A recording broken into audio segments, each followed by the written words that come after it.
In the tragedies of the next few months Hereward took no part, but they must be looked at near, in order to understand somewhat of the men who were afterwards mixed up with him for weal or woe. When William went back to the south, the Confederates, Childe Edgar the Atheling, Gospatrick, and their friends, had come south again from Durham. It was undignified, a confession of weakness. If a Norman had likened them to mice coming out when the cat went away, none could blame him. But so they did, and Osbjorn and his Danes, landing in Humbermouth, were met, says the Anglo-Saxon Chronicle, by Childe Edgar and Earl Waltheof Marlswain, and Earl Gospatrick with the men of Northumberland, riding and marching joyfully with an immense army, not having the spirit of prophecy, or foreseeing those things which were coming on the earth. To them repaired Edwin and Morcar, the two young earls, Arkell and Karl, the great thanes, or at least the four sons of Karl, for accounts differ, and what few else of the northern nobility Tosti had left unmurdered. The men of Northumberland received the Danes with open arms. They would besiege York. They would storm the new Norman keep.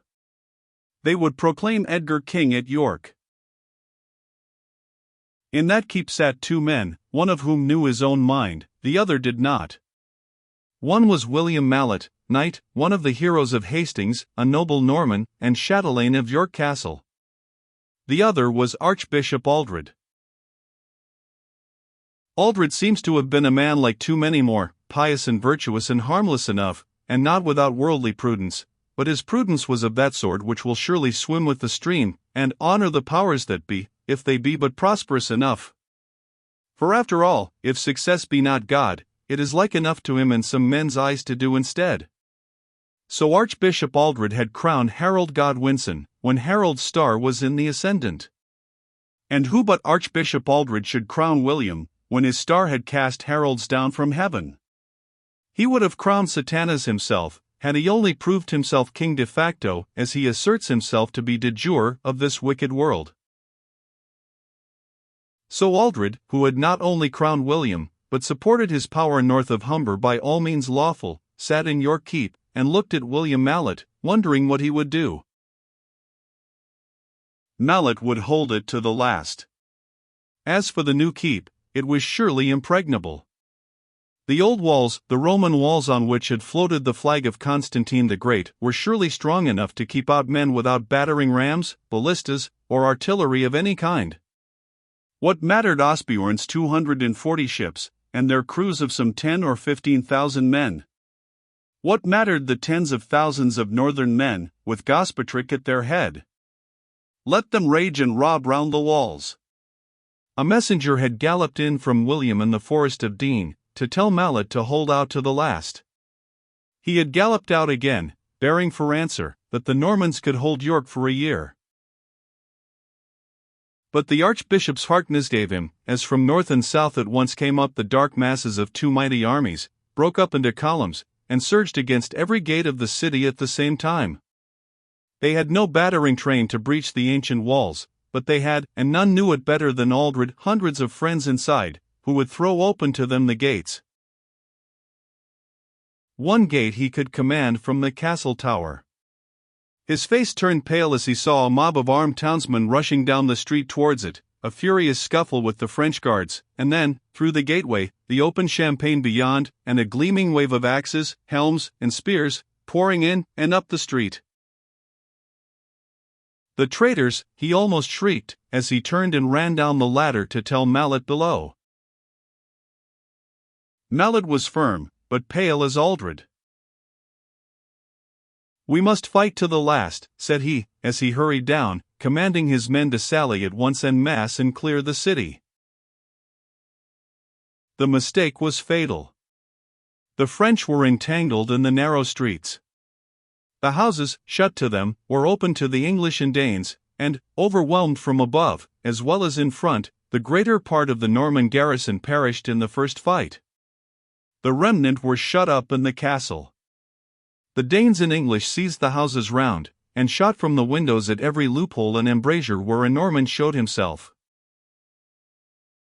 "Shoot fire upon the houses," said Mallet. "You will not burn York? O God! Is it come to this? And why not York Town, or York Minster, or Rome itself, with the Pope inside it, rather than yield to barbarians? Archbishop Aldred went into his room, and lay down on his bed. Outside was the roar of the battle, and soon, louder and louder, the roar of flame. This was the end of his time serving in king-making. And he said many prayers, and beat his breast, and then called to his chaplain for blankets, for he was very cold. "I have slain my own sheep," he moaned, "slain my own sheep." His chaplain happed him up in bed, and looked out of the window at the fight. There was no lull, neither was there any great advantage on either side. Only from the southward he could see fresh bodies of Danes coming across the plain. "The carcass is here, and the eagles are gathered together. Fetch me the Holy Sacrament, chaplain, and God be merciful to an unfaithful shepherd." The chaplain went. "I have slain my own sheep," moaned the archbishop.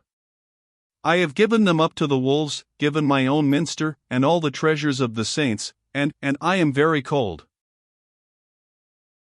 When the chaplain came back with the blessed sacrament, Archbishop Aldred was more than cold, for he was already dead and stiff. But William Mallet would not yield.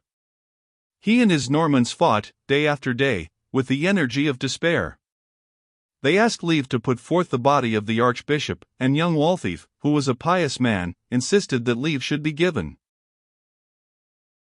So the archbishop's coffin was thrust forth of the castle gate, and the monks from the abbey came and bore it away, and buried it in the cathedral church.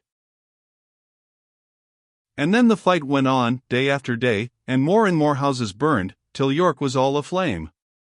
On the 8th day the minster was in a light low over Archbishop Aldred's new-made grave. All was burnt, minster, churches, old Roman palaces, and all the glories of Constantine the Great and the mythic past. The besiegers, hewing and hammering gate after gate, had now won all but the keep itself. Then Mallet's heart failed him.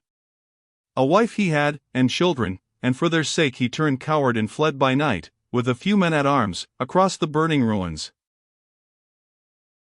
Then into what once was York the Confederate earls and thanes marched in triumph, and proclaimed Edgar king, a king of dust and ashes. And where were Edwin and Morcar the meanwhile? It is not told. Were they struggling against William at Stafford, or helping Edric the Wild and his Welshmen to besiege Chester? Probably they were aiding the insurrection, if not at these 2 points, still at some other of their great earldoms of Mercia and Chester. They seemed to triumph for a while. During the autumn of 1069 the greater part of England seemed lost to William. Many Normans packed up their plunder and went back to France, and those whose hearts were too stout to return showed no mercy to the English, even as William showed none. To crush the heart of the people by massacres and mutilations and devastations was the only hope of the invader, and thoroughly he did his work whenever he had a chance.